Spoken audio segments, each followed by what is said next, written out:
జీవితంలో దేని మీద ఆశపడిన నేను ఆ అమ్మాయి మీద ఆశలు పెంచుకున్నాను. ఎన్నో కలలు కన్నాను. ఆ అమ్మాయి నాకే సొంతం అనుకున్నాను. కానీ ఒకరోజు ఏం జరిగిందో ఏమో తెలియదు. ఆ అమ్మాయికి పెళ్ళైపోయింది.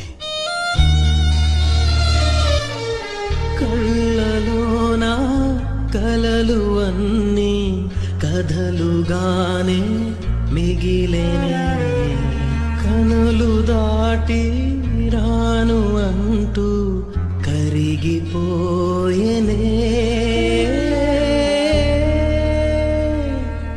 మరి తర్వాత ఏమైంది?